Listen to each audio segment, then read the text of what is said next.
할렐루야. 디모데전서 성경 해석 시간에 오신 여러분을 예수님의 이름으로 축복하고 환영합니다. 오늘은 디모데전서 11강 시간입니다. 원래 오늘 수업으로는 디모데전서 4장 10절 말씀을 해석하려고 했습니다. 모든 사람, 특히 믿는 자들의 구주시라, 이 말씀인데요. 그런데 해석의 방향은 잡았고 이 구절이 무슨 의미인지는 알겠는데 칼빈주의자들이 주장하는 그 강력한 근거 한 가지가 있습니다. 그것을 반박하는 것이 생각보다 너무 어렵고 연구를 거듭해봤지만 거의 불가능하게 보이는 그런 내용이 있었습니다. 결국 이것을 반박할 수 있는 명백한 근거를 찾지 못했기 때문에 몇 주간 고민을 하다가 결국 포기한 그 구절입니다. 이 구절은 수업할 수 없겠다. 지금 내 실력으로는 완벽한 설명이 불가능하구나. 도대체 어떻게 이거를 설명할 수 있을까? 그렇게 개인적으로는 한계를 절감하고 내려놓았던 구절입니다.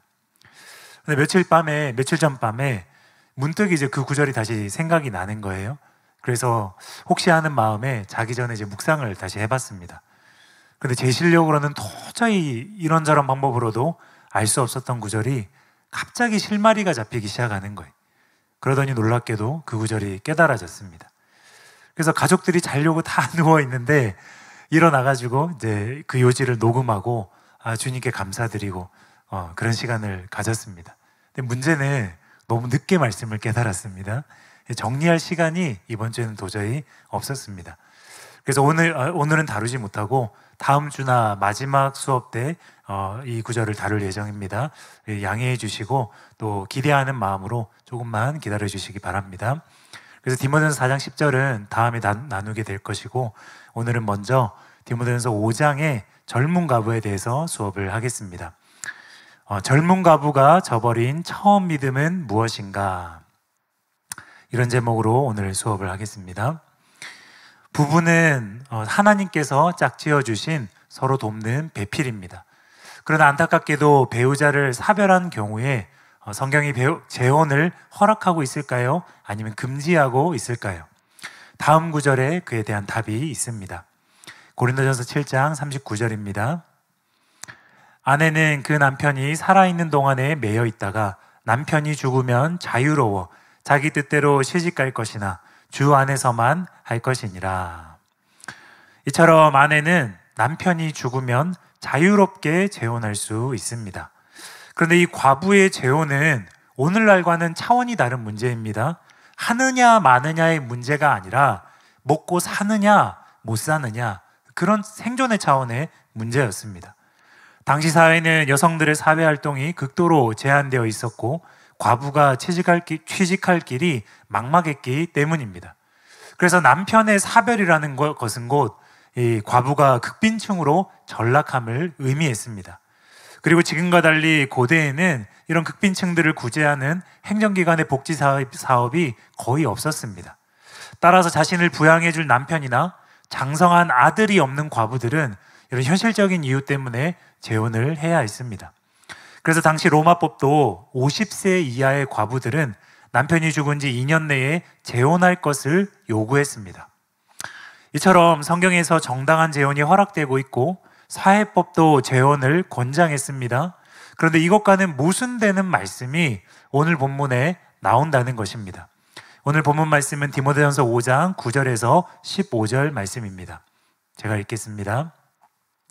과부로 명부에 올릴 자는 나이가 60이 덜 되지 아니하고 한 남편의 아내였던 자로서 선한 행실의 증거가 있어 혹은 자녀를 양육하며 혹은 나그네를 대접하며 혹은 성도들의 발을 씻으며 혹은 환난 당한 자들을 구제하며 혹은 모든 선한 일을 행한 자라야 할 것이요 젊은 과부는 올리지 말지니 이는 정욕으로 그리스도를 배반할 때에 시집가고자 하미니 이는 처음 믿음을 저버렸으므로 정죄를 받느니라.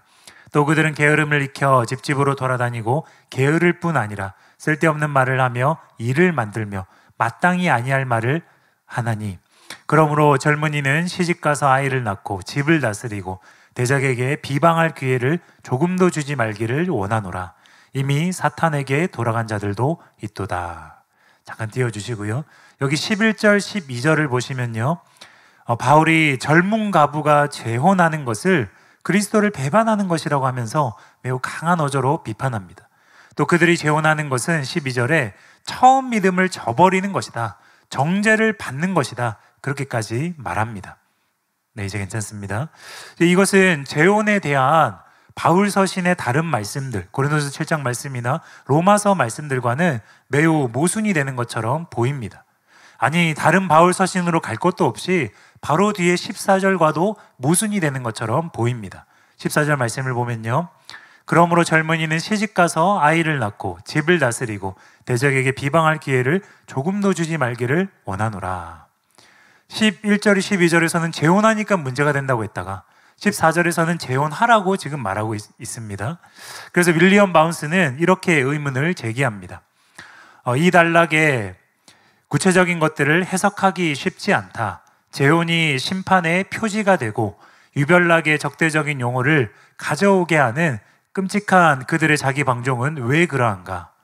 에베소의 상황은 재혼을 나쁜 것으로 만드는 다른 어떤 것들이 있었다. 옳은 지적입니다. 앞서 살펴본 것처럼 바울은 일반적으로 재혼을 허락하고 있습니다. 그런데 그런 바울이 11절에서는 재혼을 문제 삼고 있습니다. 왜냐하면 재혼을 나쁜 것으로 만드는 다른 어떤 것들이 에베소 교회에 있었기 때문입니다. 그렇다면 그것이 무엇이었을까요? 그 무엇이 바로 다음 구절에 나옵니다. 본문 11절 12절입니다. 젊은 갑은 올리지 말지니 이는 정욕으로 그리스도를 배반할 때에 시집 가고자 함이니 처음 믿음을 저버렸으므로 정죄를 받느니라. 이처럼 과부들이 정죄받는 것은 그들이 처음 믿음을 저버렸기 때문입니다. 그러므로 처음 믿음을 저버렸다. 이 구절의 뜻이 무슨 뜻인지 알아야 이 단락을 이해할 수 있습니다. 그래서 오늘은 이것을 해석하길 원합니다. 첫 번째로 처음 믿음에 대한 여러 가지 해석들. 이 구절에 대한 해석은 처음 믿음을 어떻게 보느냐에 따라서 크게 네 가지로 나뉩니다. 처음 믿음에서 이 믿음이란 단어를 말 그대로 신앙이다, 믿음이다, 그것을 의미한다고 보는 견해가 있고요. 크게. 또 한쪽의 큰 견해들은 이 믿음을 신앙이 아니라 서약 또는 맹세로 이해하는 견해가 있습니다. 믿음을 신앙으로 볼 것이냐, 서약으로 볼 것이냐, 여기에서 크게 두 갈래로 나뉘고요. 그리고 믿음을 서약으로 보는 견해도 세부적으로 그 서약의 내용이 무엇이냐, 그거에 따라서 견해가 나뉩니다. 먼저 소수의 학자들만 지지하는 두 견해부터 소개해 드리겠습니다. 첫 번째로 처음 믿음이 첫 남편에 대한 신실함의 맹세다, 그것을 의미한다, 이렇게 이해하는 견해입니다. 이 견해는 처음 믿음을 첫 맹세로 봅니다.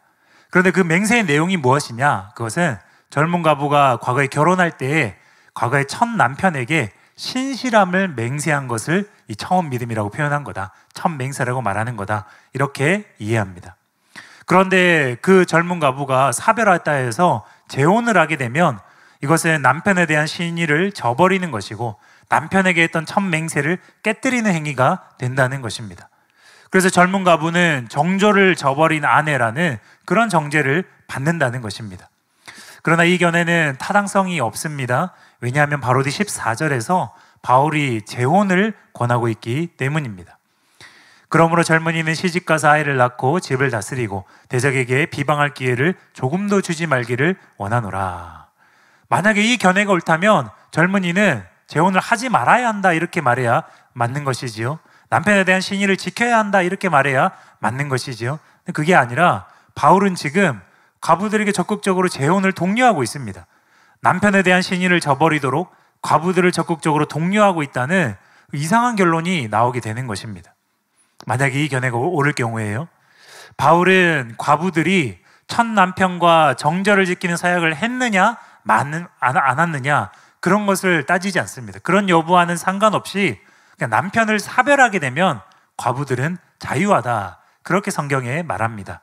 고린도서 7장 39절입니다. 아내는 그 남편이 살아있는 동안에 매여 있다가 남편이 죽으면 자유로워 자기 뜻대로 시집갈 것이나 주 안에서만 할 것이니라. 이처럼 이 재혼에 대한 말씀에서 첫 남편과의 맹약이 걸림돌이 된다면 바울은 그것을 재혼의 제한 조건으로 달았을 것입니다. 남편이 죽으면 남편과 첫 맹세를 하지 않은 사람들은 자유로워 자기대로 시집갈 것이나, 그런 식으로 제한 조건을 달아야 되는 것이죠. 그러나 본문 말씀이나 로마서 7장의 말씀이나 고린도서 7장의 말씀에 보면 재혼에 대한 말씀에는 그런 제한 조건이 없습니다. 그러므로 젊은 가부는 믿는 자와 자유롭게 재혼할 수 있습니다. 따라서 처음 믿음을 저버린다는 이 구절은 첫 남편에 대한 정조의 맹세를 깨뜨린다, 그런 의미가 될 수 없다는 것입니다. 또 서론에서 말씀드린 대로 당시 사회적으로 재혼이 장려되고 있었기 때문에 이런 해석은 더욱 가능성이 낮다고 볼 수 있습니다. 두 번째입니다. 다음으로 이 처음 믿음은 첫 서약인데 그 내용이 그리스도와의 영적인 결혼이다, 이렇게 이해하는 견해입니다. 처음 믿음은 첫 서약이고 그 내용은 예수님과 결혼했기 때문에 평생 독신으로 살겠다는 그 맹세라는 것입니다. 이것은 일종의 영적인 결혼을 의미하는 것이지요. 이 견해의 문제는 본문의 근거가 없다는 것입니다. 본문이나 근전 문맥을 살펴보아도 이 처음 믿음이 예수님과의 결혼 서약을 의미한다, 그런 근거가 없습니다. 또 신약 성경 전체로 넓혀봐도 이런 개념, 유사한 개념이 나오는 그 용례나 유래가 없습니다. 그나마 우리가 유사하다고 볼 수 있는 것은 이 다음 구절을 우리가 들 수 있습니다. 고린도후서 11장 2절입니다. 내가 하나님의 열심으로 너희를 위하여 열심을 내노니 내가 너희를 정결한 처녀로 한 남편인 그리스도께 드리려고 중매함이로다. 그런데 이 말씀을 보시게 되면 문맥을 보시면 정결한 신부가 신랑에게 가지고 있는 것처럼 신자는 예수님께 진실함과 깨끗한 마음을 가져야 한다. 3절에 그게 나오거든요. 진실함과 깨끗한 마음을 가져야 한다. 이것을 강조하기 위해서 바울이 이런 영적인 결혼의 이미지로 설명하고 있는 것입니다. 그리고 중요한 것은 이 영적인 결혼이 실제 결혼을 대체하는 것이 아니라는 점입니다. 괜찮습니다.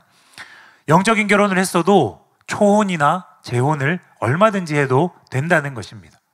분명 우리 모두는 예수님과 결혼했습니다. 예수님의 영적인 신부 맞습니다. 그러나 동시에 우리는 초혼을 할 수 있습니다. 재혼을 할 수 있습니다. 그러므로 이 견해는 영적인 결혼과 실제적인 결혼의 문제를 혼동한 것이다. 영적인 결혼을 했다 해서 그것이 실제 결혼을 대체하는 것이 아닌데 그것을 혼동한 것에서 나오는 견해라고 볼 수 있습니다. 이제 다음으로 처음 믿음에 대한 유력한 견해를 소개해 드리겠습니다. 지금까지 이 두 견해는 가볍게 들으시면 되는 거였고 이제는 좀 집중해서 들으시면 좋겠습니다. 두 번째로 처음 믿음에 대한 유력한 견해입니다. 이 세 번째 견해는 앞선 두 견해보다 유력한 견해인데 처음 믿음을 말 그대로 처음 믿음으로 해석하는 것입니다. 이전에 가졌던 믿음, 처음 회심할 때 가졌던 믿음, 즉 처음 믿음은 젊은 과부가 회심할 때 가졌던 믿음이다. 처음 예수님을 믿을 때 가졌던 그 신앙을 말하는 것이다. 이렇게 해석을 하는 것입니다. 그런데 과부가 정욕을 못 이겨서 불신자와 결혼을 했다는 거예요. 그리고 그것은 곧 처음 믿음을 잃어버린 것과 같다는 것입니다. 불신자와 결혼을 한 결과 믿음을 잃어버리게 되었고 하나님의 심판을 받게 되었다고 이 주장은 해석합니다. 이 해석은 유력한 학자인 하워드 마샬과 윌리엄 바운스가 주장하고 있어서 이제 그 힘을 더하고 있는데요. 이 해석의 근거로는 크게 세 가지 정도를 들 수 있습니다. 이제 각각을 소개하고 짧게 반박을 해보겠습니다. 첫 번째로 이렇게 해석할 경우에, 이 견해를 따를 경우에 문맥에 나오는 강력한 심판의 용어들이 잘 설명이 된다는 것입니다. 잘 어울린다는 것입니다. 윌리엄 바운스는 이렇게 말했습니다. 이 해석만이 이 구절에 나오는 강력한 심판의 용어에 적합하다. 신앙 안에 있으면서 단순히 재혼을 원하였다거나 자기 중심적인 삶을 살았다거나 하는 것은 준엄한 용어에 적합하지 않다. 이제 계속 설명이 나오겠지만요. 이제 이 견해는 과부들의 불신결혼, 그것을 배교와 연결시켜서 해석을 합니다. 그러니까 불신결혼만으로 해석이 끝나는 것이 아니라 불신결혼의 결과 배교한다. 불신결혼은 곧 배교다. 이 전제를 계속 깔고 주장을 전개해 나갑니다. 당시 여성들은 남편의 종교를 의뢰에 따라갔기 때문에 불신자와 결혼한 젊은 과부들은 곧 즉시 배교하여서 신앙을 잃어버리게 된다는 것입니다. 그래서 불신결혼은 곧 신앙을 잃어버리는 것을 의미하고 배교를 의미하고 바울은 이 점을 반영하여서 그리스도를 배반하여 라는 표현이나 정죄를 받느니라 이런 표현이나 사탄에게 돌아간 자들 이런 강력한 표현들을 사용했다는 것입니다. 반면에 젊은 과부들이 배교까지 한 것은 아니고 신앙 안에 있으면서 첫 사역을 저버리는 정도, 즉 신앙 안에서의 일탈이라면, 그러니까 사역을 하고 독신을 유지하면서 사역을 하기로 결단을 했는데 그거를 깨버리는 정도, 배교까지는 아니지만 신앙 안에서의 일탈이라면 본문의 이런 강한 표현들을 설명하지 못한다고 주장합니다. 분명 이 단락에는 강한 표현들이 나옵니다. 그런데 윌리엄 바운스가 지적한 대로 이 세 가지 표현들은 모두 배교를 의미해야만 이해되는 그런 표현들은 아닙니다. 엄밀히 이제 살펴보면 꼭 배교해야만 설명되는 강한 표현들이 아니라는 거예요. 먼저 이제 그리스도를 배반하여라는 표현을 지적을 했는데요. 이 표현은 그냥 이렇게 우리 한글 성경으로 보면은 배교를 의미하는 것 같습니다. 그런데 이 표현은 그 자체로는 배교를 의미하는 것이 아니라 다소 의역이 가미되어서 강하게 의역된 것입니다. 또 정죄를 받느니라라는 이 표현은요, 이 견해를 취한 학자들은 하나님의 심판을 말하는 거다, 하나님의 최종 심판, 정죄, 그것을 말하는 거다. 그런데 이제 이것은 문맥을 보시면 하나님의 심판을 의미한다기보다는 포함할 수는 있겠지만 사람들의 정죄나 비난을 의미하는 것으로 더 자연스럽게 이해될 수 있습니다. 다음으로 15절은 배교를 의미하는 것이 맞습니다. 세 가지 중에서 15절은 유일하게 배교를 의미하는 것으로 볼 수 있습니다. 그런데 이 15절이 배교를 의미한다 하더라도 꼭 이 견해만 지지하는 구절은 아니라는 거예요. 이 견해에도 어울릴 수 있고 마지막으로 살펴볼 우리가 취할 그 해석도 지지하는 그 구절이 될 수 있다는 것입니다. 곧 설명하겠지만 오히려 불신결혼을 곧 배교로 보는 그 전제를 취하고 있는 이 견해의 약점이 될 수 있는 구절이 15절입니다. 오히려 처음 믿음을 첫 서약으로 보는 견해를 더 잘 설명하는 구절이 15절이라는 것입니다. 15절을 제가 읽겠습니다. 이미 사탄에게 돌아간 자들도 있도다. 여기 사탄에게 돌아간 자들이라는 표현은요, 이 젊은 과부들이 사탄을 다스리는 세상으로 돌아갔다, 불신자들과 같이 되었다, 그런 의미입니다. 디모데전서 1장 20절에서 바울은 거짓 교사들을 치리하였지요. 그 후메네오 같은 자들을 사탄에게 내어주었다, 그렇게 말했지요. 그때 사탄에게 내어주었다는 교회에서 추방해서 세상으로 출교하는 것입니다. 그래서 이것은 내어주었다라고 표현한 것이고, 여기 젊은 과부들은 자기 스스로 믿음을 버리고 세상을 선택하여 간 것이기 때문에, 스스로 배교한 것이기 때문에 사탄에게 돌아간 것이다 라고 표현된 것입니다. 이처럼 분명 15절은 믿음을 잃어버린 과부들, 배교한 과부들을 의미하는 게 맞습니다. 근데 여기까지만 보면 그러니까 이 견해를 주장한 학자들의 말처럼 처음 믿음을 잃어버리는 것은 불신결혼의 결과 믿음을 잃어버린 것이고, 그래서 바울이 15절에서 젊은 과부들이 사탄에게 돌아갔다고 말한 것 아니냐, 그래서 이것이 근거구절이 되는 거 아니냐, 그렇게 생각할 수 있습니다. 그런데 15절을 면밀히 살펴보시면 오히려 이 15절이 이 해석이 틀렸음을 보여주는 구절이다, 그것을 알 수 있습니다. 앞서 설명한 대로 이 견해에 의하면 불신결혼 그 자체만으로 바울이 강하게 비판하는 것은 설명이 안 됩니다. 그래서 이 견해를 취한 학자들은 불신결혼이 곧 배교를 의미하는 거다, 불신결혼은 곧 배교를 전제로 하는 거다, 그렇게 해야만 단락에 걸림이 없이 해석이 되는 것입니다. 그런데 15절을 보면요, 불신결혼은 곧 배교다, 그게 아니라 불신결혼은 곧 배교가 아니라 불신결혼 중에 일부가 배교한다, 불신결혼한 사람 중에 일부가 배교이다, 그런 의미가 된다는 것입니다. 15절을 다시 보겠습니다. 이미 사탄에게 돌아간 자들도 있도다. 이처럼 젊은 과부들 중에 일부가 믿음을 잃어버리고 세상으로 돌아간 것입니다. 처음 믿음을 저버린 자들이 있는데 그들 중에 일부가 사탄에게 돌아간 자들이고, 아직은 그러지 않은 자들도 있다는 것이 이 15절이 보여주는 거예요. 처음 믿음이 불신결혼이고 곧 배교라고 하는 학자들은 그 불신결혼은 곧 무조건 배교해야 됩니다. 이게 전제로 해야만 이 해석이 되는 것인데, 이 15절에 의하면 불신결혼한 사람들 전부 다가 배교한 게 아니라 그 중에 일부는 배교, 사탄에게 돌아갔고 그 중에 또 일부는 돌아가지 않았다라는 걸 오히려 15절이 보여주고 있다는 거예요. 불신 결혼은 바르지 않은 것이지요. 젊은 가부들이 불신 남편의 종교를 따라갈 확률이 압도적으로 높은 것도 맞습니다. 현실적으로 맞습니다.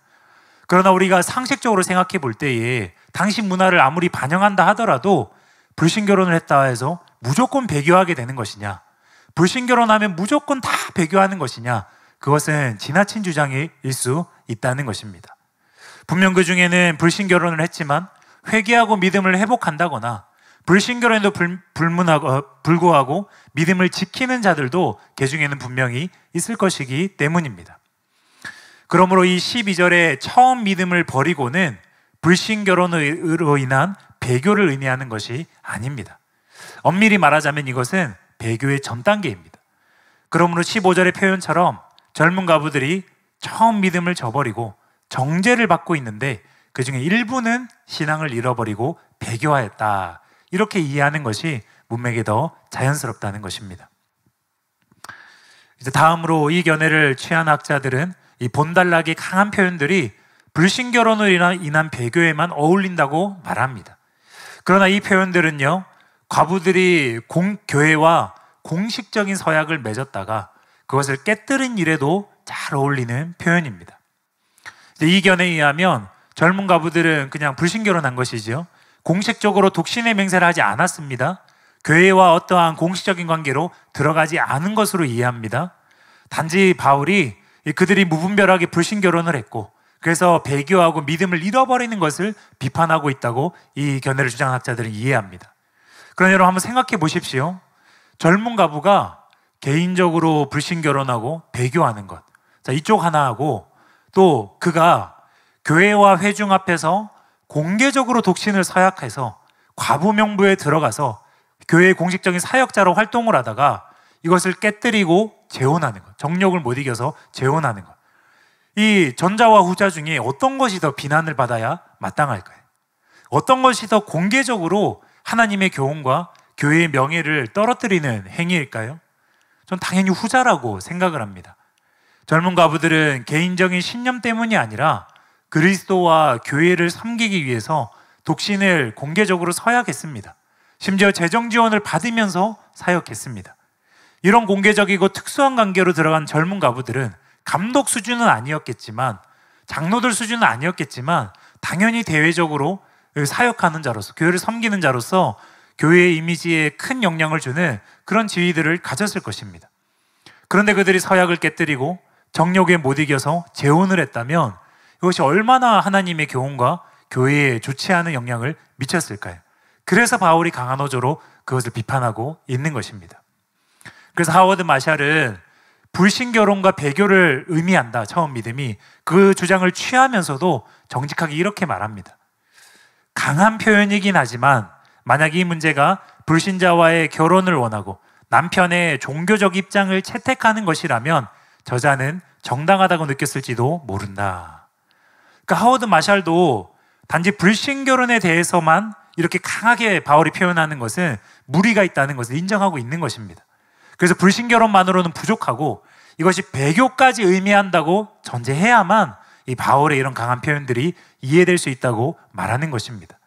그러나 앞에서 제가 설명해 드린 대로 젊은 과부들에게서 배교는 일부에게 지금 나타나고 있는 것이었기 때문에 이 주장의 전제는 확인되지 않는 것입니다. 반면에 처음 믿음을 사역을 위한 독신의 서약으로 해석하게 되면 배교를 굳이 전제하지 않더라도 이 강한 바울의 이 정죄하는 표현들이 이해가 되는 것입니다.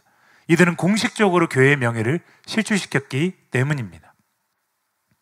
두 번째로, 이 견해를 취할 경우에 믿음을 일반적인 의미인 신앙으로 해석해도 괜찮다는 그런 장점이 있습니다.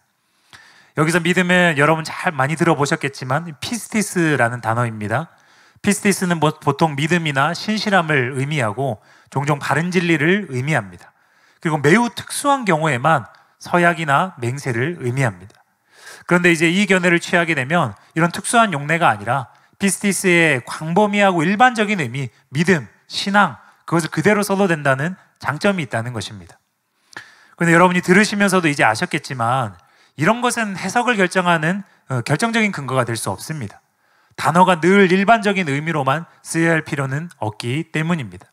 만약에 그래야 한다면 우리는 애매한 상황에서는 늘 일반적인 단어 뜻만 적용해서 해석해야 된다는 그런 이상한 해석론을 가지게 될 것입니다. 처음 믿음에서 이 믿음을 일반적인 의미인 믿음으로 해석한다는 것은요, 이 견해의 장점이라고 그들은 주장하지만 제가 보기에 오히려 이것은 약점입니다. 월터 리펠드가 이 점을 예리하게 잘 지적했습니다. 그것은 그리스도에 따르겠다는 처음 약속을 가리킬 수도 있지만 이것은 회심을 묘사하는 일반적인 방식이 아니다. 옳은 지적입니다. 믿음만 놓고 보면 믿음은 보통 믿음으로 쓰이니까, 신앙으로 쓰이니까 이게 일반적인 의미로 쓰인 것인가 자연스러운 것이다 이런 말할 수 있지만, 처음 믿음이라는 이 전체 어구를 단위로 본다면 이 처음 믿음이라는 어구가 회심 때의 믿음을 묘사하는 것으로 그렇게 쓰인 적이 성경에 한 번도 없습니다. 처음 믿음 이런 식으로 표현한 적이 없다는 거예요. 단지 믿음으로 표현했지. 그러므로 이 구절의 믿음을 신앙으로 해석하는 것, 믿음으로 보는 것은 오히려 어색한 용례라는 것입니다. 마지막 세 번째로, 그리스도를 배반하여 라는 표현은 불신결혼을 의미하는 것이다. 이제 마지막으로 이 견해는 정욕으로 배반하여 라는 이 단어가 불신결혼을 암시하는 것으로 봅니다.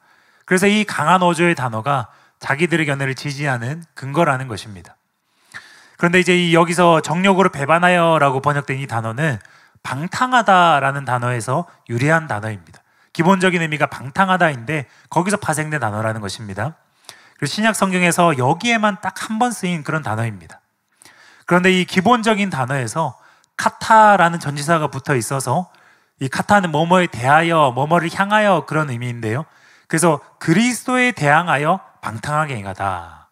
그리스도에 대하여 또는 향하여 방탕하게, 방자하게 행하다. 그렇게 이제 의미를 덧붙이는 것입니다.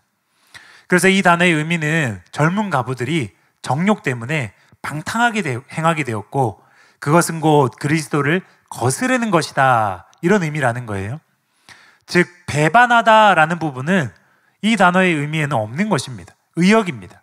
단어의 의미를 더 강하게 의역한 것입니다. 그리고 사실 이 용어는 그 의미를 확정하기가 힘든 용어입니다. 그래서 윌리엄 바운스도 이 점을 인정했습니다. 정욕으로라는 단어는 신약 성경에서 여기만 나타난다.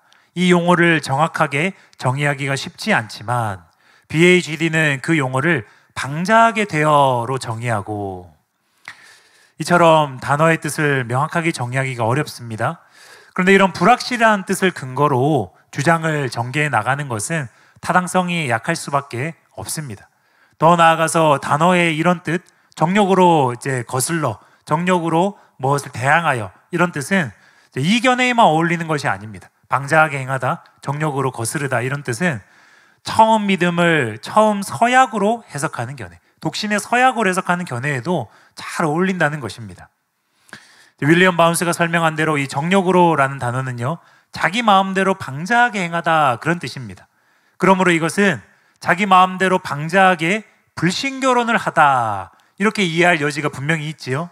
그러나 동시에 그리스도께 헌신하겠다는 서약에도 불구하고 자기 마음대로 방자하게 행하고 재혼하려고 하다, 이렇게 이해해도 단어가 자연스럽게 잘 어울린다는 것입니다.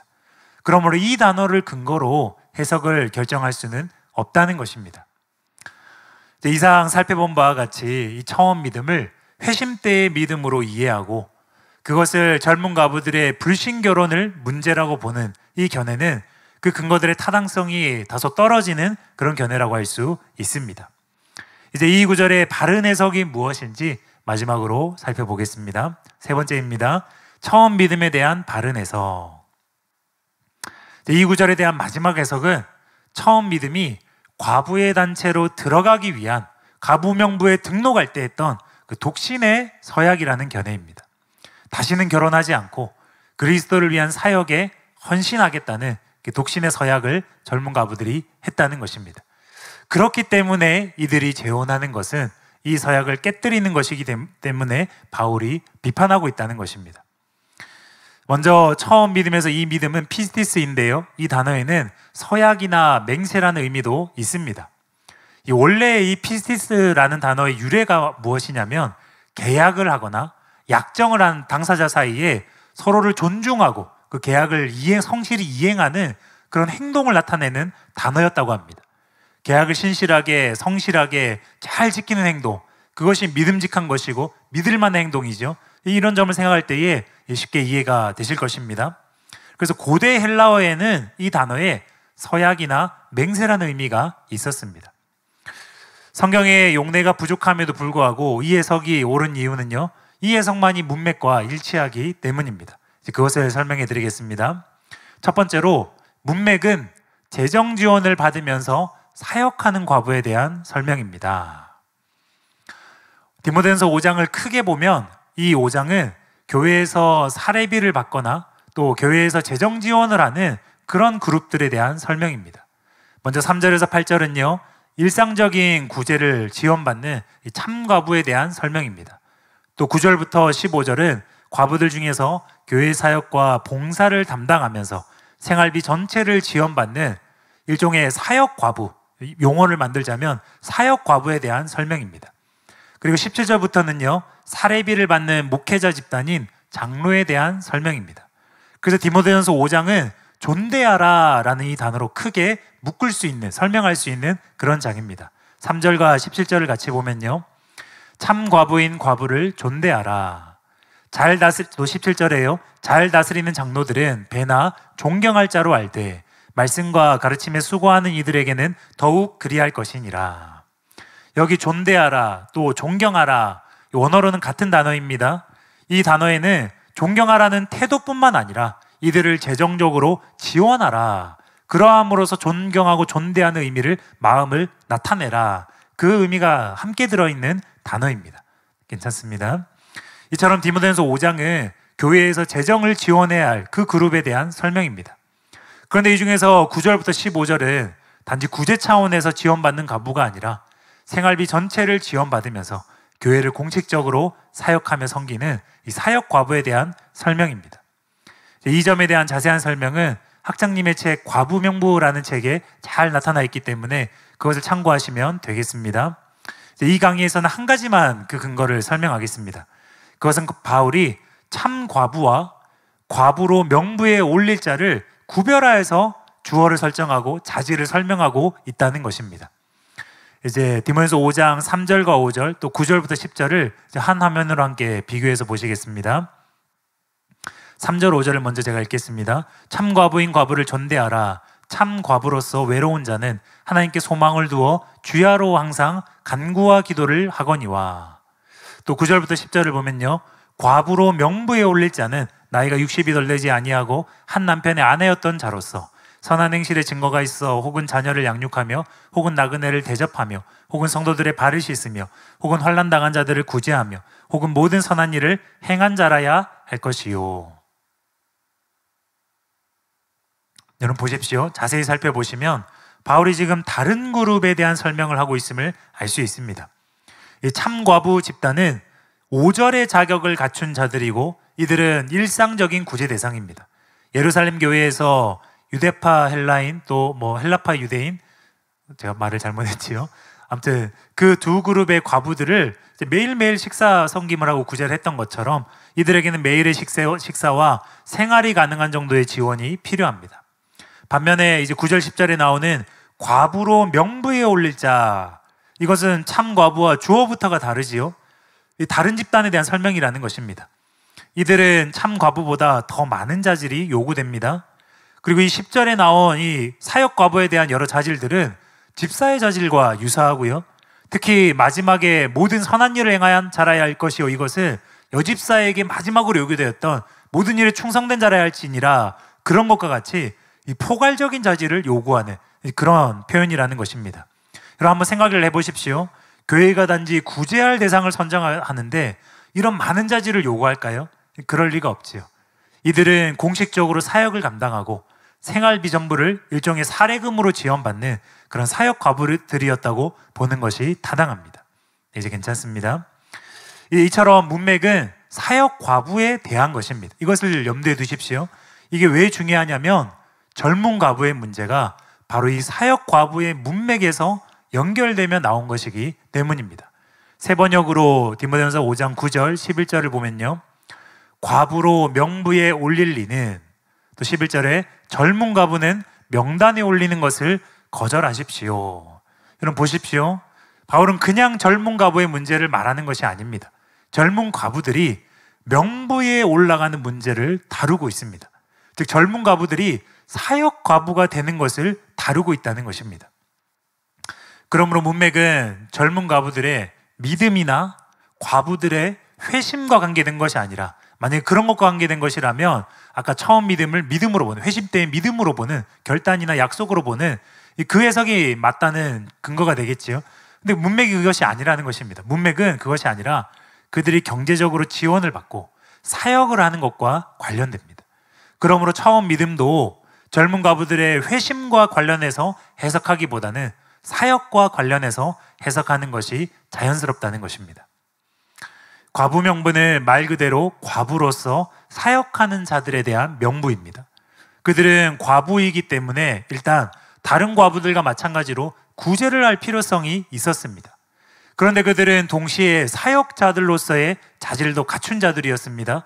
그래서 구제를 하긴 하는데 방식을 다르게 해서 사역을 시키고 생활비를 전부를 지원해 줌으로써 풍성하게 구제한 것입니다. 이제 이런 특수한 상황을 고려하여서 사역 과부들은 계속 과부로 지낼 것을 서약하는 것이 필요했을 것입니다. 그래야만 그들이 교회로부터 재정 지원을 받을 그 필요성이 계속 유지되기 때문입니다. 만약에 그들이 재혼하여서 과부가 아니게 되면요, 남편에게 경제적 지원을 받으면 되고 교회가 그들을 굳이 사역을 시킴으로써 지원하고 도울 필요가 없게 되기 때문입니다. 그런데 이 본문의 젊은 과부들은요, 그들이 사역 과부로서 특혜는 다 받고 그러면서도 남용했다는 것입니다. 그 특혜를 남용했고, 이런 사례들이 이미 발생하고 있었습니다. 윌리엄 바운스가 이렇게 지적했습니다. 이는 명부에 등록했던 젊은 과부들이 그 제도를 남용하고 있었던 상황으로 보인다. 교회가 그들의 물질적인 필요를 돌봄으로써 그들은 스스로 방종하는 시간을 가졌고 전적으로 자기 중심적인 삶을 살고 있었다. 하나님에 대한 헌신을 유지하기보다 육감적인 욕정에 사로잡혔고 결과적으로 재혼을 원했다. 젊은 과부들은 교회의 재정 지원을 받고 있었기 때문에 따로 일할 필요가 없었습니다. 또한 그들은 과부이기 때문에 남편의 권위 아래 아이를 낳고 가정을 다스리는 책임에서도 자유로웠습니다. 그 결과 이들이 13절처럼 게으름과 수다만 배우게 될 위험이 높았고 실제로 그런 과부들이 속출한 상황으로 보입니다.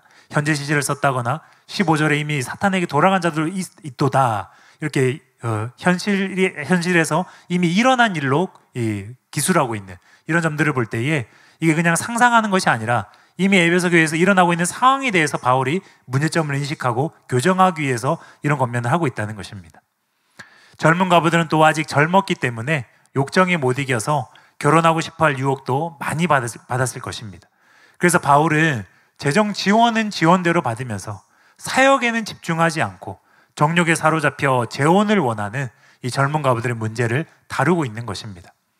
그러므로 이것이 앞뒤 문맥인데요, 이런 앞뒤 문맥은 사역 과부들의 문제, 또 재혼과 관련된 것이므로 이 처음 믿음을 과부들이 독신을 유지하면서 사역에 헌신할 것을 서약한 것으로 보는 것이 이런 문맥과 잘 어울리는 견해라고 볼 수 있습니다.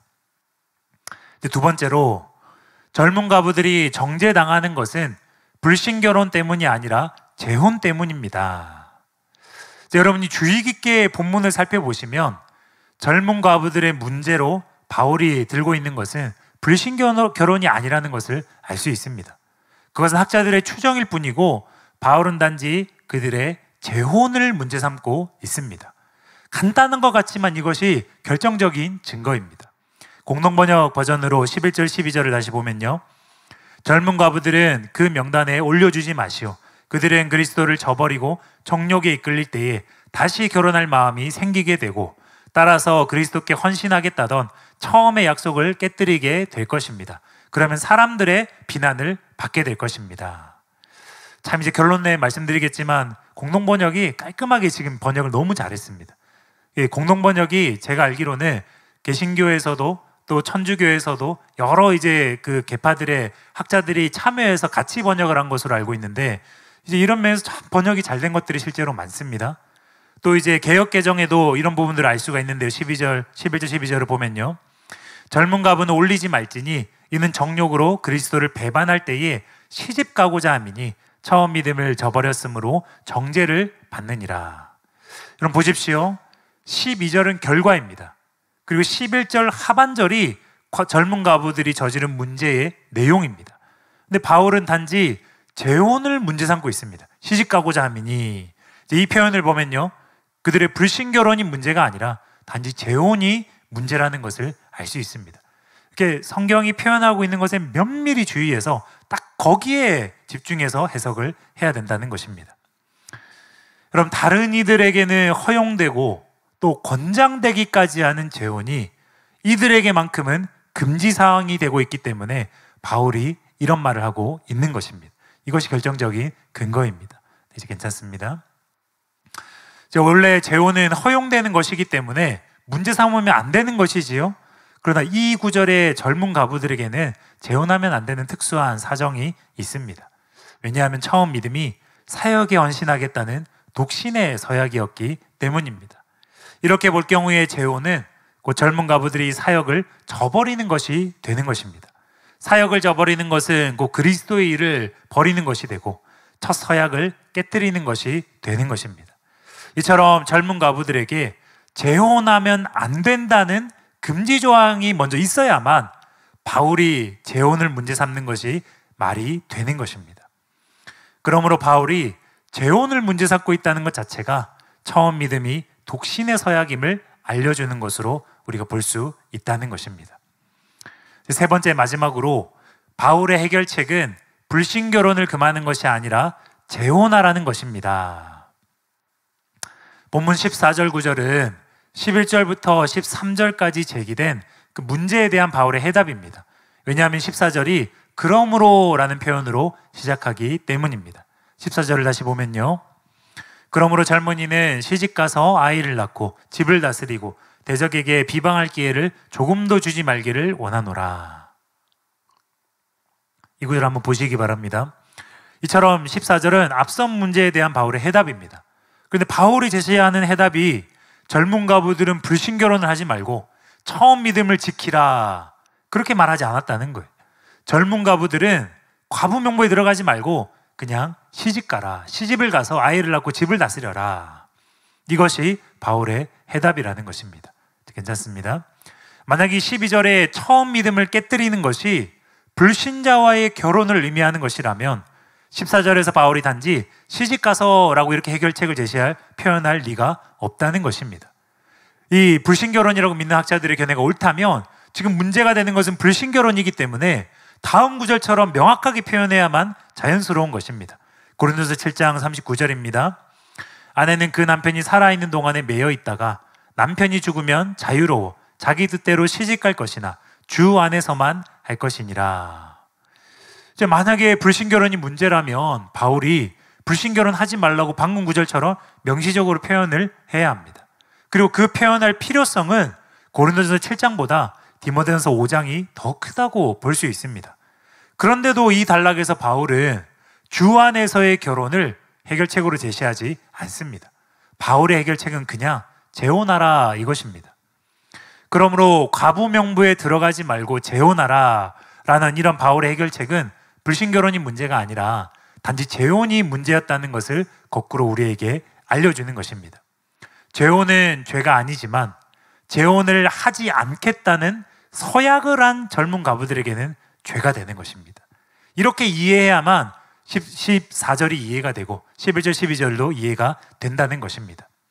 지키지도 못할 서약을 하면서 과부 명부에 들어가지 말고 젊은 가부들은 재혼하라, 이것이 바울의 해결책이라는 것입니다.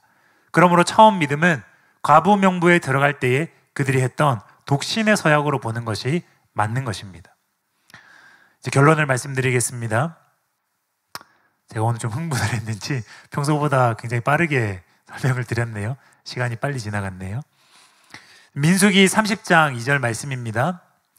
사람이 여호와께 서원하였거나 결심하고 서약하였으면 깨뜨리지 말고 그가 입으로 말한 대로 다 이행할 것이니라.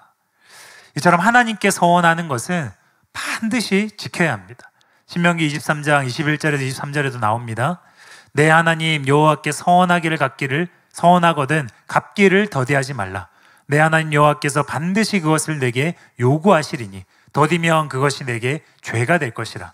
내가 서원하지 아니하였으면 무죄하리라. 그러나 내 입으로 말한 것은 그대로 실행하도록 유의하라. 무릇 자원한 예물은 내 하나님 여호와께 내가 서원하여 입으로 언약한 대로 행할지니라. 이게 단지 구약의 말씀이 아닙니다. 신약에도 사도행전 10장인가요? 거기 보면 아나니아와 삽비라의 그 사례에서 볼 수 있듯이 서원한 것은 지켜야 되는 거, 유효한 것입니다.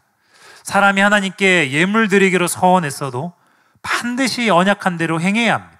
심지어 더디게 행하는 것도 죄라고 방금 신명기 말씀에 나오지요. 근데 하물며 젊은 과부들은요, 사역을 서원했습니다. 그리고 예물을 드리는 서원이 아니라 하나님의 교회로부터 재정을 지원받기까지 했습니다. 여러분, 그렇다면 이 서약을 얼마나 하나님 앞에서 충성되게 감당해야 하는 것입니까? 몇 배나 충성되게 감당해야죠. 그러나 에베소의 일단의 젊은 과부들은요, 방자하게 행했습니다. 교회의 재정 지원으로 재정 문제가 해결됐기 때문에 게으름을 익히고 쓸데없는 말을 퍼뜨리고 다녔습니다. 심지어 정욕을 이기지 못하여서 이제는 교회와 맺은 최초의 서약은 온데간데였고 그것을 깨뜨리고 재혼하기를 원했습니다. 그러므로 이것은 하나님 보시기에 악한 것이고 초대교회에서 근절해야 할 악습이 된 것입니다. 그래서 바울이 이 악습을 근절하고 젊은 과부들을 명부에 올리지 말라고 단호하게 말하는 것입니다. 정리하고 있는 것입니다. 강의를 준비하면서 몇 가지 교훈이 떠올랐습니다. 먼저 우리는 신명기 23장 말씀처럼요, 함부로 서원하거나 장담하지 말아야 합니다. 서원하지 않았으면 무죄할 것인데 함부로 서원하고 장담했다가 오히려 하나님 앞에서 득죄하는 경우가 많다는 것입니다. 여러분, 젊은 과부들이 처음부터 가벼운 마음으로 서원했을까요? 아닐 것입니다. 그들이 처음에는 그리스도와 몸된 교회를 위해서 나시릴처럼 이인처럼 자기를 성별하여서 독신으로 섬기겠다고 서약했을 것입니다. 그러나 많은 자들이 서원을 깨뜨렸고 심지어 15절처럼 사단에게 돌아간 자들도 나왔습니다. 이들은 바울의 말처럼요, 또 신명기 말씀처럼요, 차라리 서원하지 않고 그냥 믿음 안에서 재혼했다면 그냥 더 안정적으로 신앙생활을 잘했을 것입니다. 그런데 그들은 자기 자신을 몰랐어요. 자기의 수준을 모르고 자기 자신을 모른 채 이렇게 서원을 했기 때문에 그 서원이 더 심한 타락의 원인이 될 수도 있었다는 것입니다. 이처럼 극단적으로 섬김을 결단했다가 극단적으로 타락할 수 있다는 것을 우리는 명심해야 됩니다. 제가 젊은 과부들의 이런 극단적인 모습을 보면서 예수님의 제자들이 연상되었습니다. 예수님께서 제자들에게 이제 그런 말씀을 인용하면서 말씀하셨지요. 내가 목자를 치리니 양들이 흩어지리라. 그렇게 말씀하자 제자들은 자기를 모르고 이렇게 말했습니다. 주와 함께 죽을지언정 주를 부인하지 않겠습니다. 장담했습니다. 그러나 그들은 겟세마네 동산에서 모두 주를 배반하고 떠났습니다. 그리고 부활하신 예수님을 만나기 전까지는 그들은 깊은 낙심과 좌절에 빠졌습니다. 무엇을 보여주는 것입니까? 자기의 수준에 맞지 않는 것을 서원했다가 지키지 못하게 되면 자기 자신에 대한 실망과 죄책감과 낙심이 더 깊이 찾아올 수 있다는 것입니다. 그래서 우리는 예수님 말씀처럼 장담하는 것이 아니라, 서원하는 것이 아니라, 맹세하는 것이 아니라 그런 것이 필요가 없을 정도로 평소에 진실한 자가 되어야 합니다. 평소에 섬기는 수준이, 평소에 주님을 따르는 수준이 주님을 신실하게 잘 섬기는, 주님을 신실하게 따르는 그런 자가 되어야 한다는 것입니다. 응용하자면요, 어떤 사람들은 자기의 수준에 맞지 않는 장기 금식을 작정합니다. 그래서 시간이 지나면서 금식이 점차 굶식이 되는 거예요. 은혜도 되지 않고 몸만 힘들어지는 것입니다. 그래서 분명히 금식하고 있는 기간인데 평소에 경건생활 수준도 못하게 되고 몸이 힘드니까 여러 가지 것들이 힘들어져서 마음으로는 죄를 짓기까지 한다는 것입니다. 그럴 바에는 차라리 밥을 잘 먹고 평소의 기도 시간에 더 집중하고 조금씩 평소의 기도를 늘리는 것이 더 낫다는 것입니다. 또 청년들이나 중고등학생들은 이렇게 지켜보면 평소에는 경건생활을 잘 하지 못하다가, 은혜를 잘 받지 못하다가 수련의 기간에만 집중적으로 은혜를 사모하고 은혜를 받습니다. 좋은 것이지만 그런 경향성들이 많은 학생들에게 나타났다는 거예요. 수련회가 끝나면 어느 정도는 받은 은혜로 버티지만 일상에서 경건의 습관이 잡히지 않으면 도리어 예전보다 더 세상적인 모습으로 돌아가는 그런 안타까운 모습들을 많이 봤다는 것입니다. 여러분, 결단하고 금식하고 집회에 참석하고 이런 은혜의 도구들, 특별한 결단들, 이것이 필요 없다는 말이 아닙니다. 다 필요한 것입니다. 그러나 만약에 평소에는 그런 것들을 경건 생활을 하지 않고 평소에 주님을 잘 따르는 그런 훈련들을 하지 않고 이런 특별한 것들만을 추구하는, 특정한 시기에만 몰아서 경건 생활을 하고 특정한 시기에는 또 아예 경건 생활을 하지 않는 이런 식으로는 안 된다는 것입니다. 이런 부침이 있는 것으로는 안 된다는 것입니다. 매일의 삶에서, 일상에서 경건의 수준이 더 깊어지는 것이 결국에는 가장 중요한 것이고, 멀리 내다보면 이것이 가장 중요하다는 것입니다. 서원한 기간만 거룩한 것이 아니라 일상이 거룩해야 됩니다. 서원한 기간만 하나님을 섬기는 것이 아니라 일상적으로 주를 섬기고 영혼들을 섬겨야 합니다. 특정한 때, 특정한 시기에만 밥을 막 과식해서 몰아먹듯이 은혜를 과식했다가 그 기간이 지나면 은혜를 굶는 것이 아니라 새끼 밥을 먹듯이 매일매일 은혜를 사모하고 은혜를 받아야 합니다. 이런 것이 건강한 신앙생활이고, 이런 신앙생활만이 장기적으로 끝까지 튼튼하게 갈 수 있다는 것입니다. 다음으로 오늘 본문이 우리에게 주는 두 번째 교훈은요, 젊은 과부들이 결국에는 정욕 때문에 넘어졌다는 거예요. 결국에는 이 육신의 정욕을 이기지 못하면 하나님께 충성할 수도 없고 아무것도 할 수 없다는 교훈입니다. 우리는 자신을 이기는 자가 되어야만 하나님을 신실하게 섬길 수 있습니다. 베드로전서 2장 11절입니다. 사랑하는 자들아, 거름인가 나그네 같은 너희를 권하노니 영혼을 거슬러 싸우는 육체의 정욕을 제어하라. 디모데후서 2장 22절입니다. 또한 너는 청년의 정욕을 피하고 주를 깨끗한 마음으로 부르는 자들과 함께 의와 믿음과 사랑과 화평을 따르라. 그러므로 하나님을 기쁘시게 하길 원하신다면 정욕을 제어하고 이기는 데 집중하시기 바랍니다.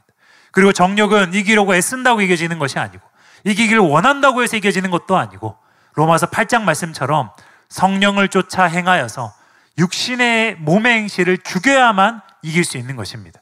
그리고 성령을 쫓아 행하려면 다른 말로 은혜를 받아야만 이길 수 있습니다. 디도서 2장 12절입니다. 모든 사람에게 구원을 주시는 하나님의 은혜가 나타나 우리를 양육하시되 경건하지 않은 것과 이 세상 정욕을 다 버리고, 이처럼 은혜가 나타나야만 정욕을 버릴 수 있습니다. 은혜를 받아야만 경건하지 않은 것들을 버릴 수 있고, 은혜로 양육되어야만 자기를 이길 수 있습니다. 은혜 받지 않고 버틸 장사가 없습니다. 그래야 은혜를 받아야만 정욕을 버릴 힘이 생긴다는 것입니다. 그래야만 하나님을 섬길 수 있고 매일매일 신실하게 살 수 있습니다. 그래야만 장담이 필요 없고 서원이 필요 없을 정도로 일상의 삶에서 높은 수준으로 경건을 이루고 하나님을 충성되이 섬길 수 있습니다. 그러니 여러분, 이제 사모함으로 다시 모이기에 힘쓰시기 바랍니다. 담임 목사님께서 잘 설명해 주신 대로 배교의 첫걸음은 모이기에 힘쓰지 않는 것입니다. 그리고 모이지 않으면 은혜는 반드시 떨어지는 것입니다. 반대로 은혜 충만의 첫걸음, 자기를 이기는 첫걸음, 하나님께 쓰임받고 충성되는 자가 되는 첫걸음은 모이기에 힘쓰는 것입니다. 다른 이유가 없습니다. 사모하는 영혼들이 모였기 때문에 은혜가 부어지는 것입니다. 그러니 여러분, 앞으로 재개되는 교회 여러 은혜의 시간들을 통해서 모이기에 힘쓰시고 반드시 은혜 받으시는, 그래서 은혜를 충만하게 받으셔서 육신의 정욕을 이기고 하나님을 신실하게 섬기는, 그래서 서원이 필요 없을 정도로 하나님의 일상의 삶에서 충성되게 또 신실하게 섬기는 저와 여러분 되시길 예수님의 이름으로 축원합니다. 이제 준비한 수업은 끝났습니다. 기도하고 수업을 마무리하겠습니다. 은혜의 성령님 감사드립니다. 오늘도 귀한 시간을 허락하여 주시고 진리를 깨닫게 하시니 주님께 감사드립니다.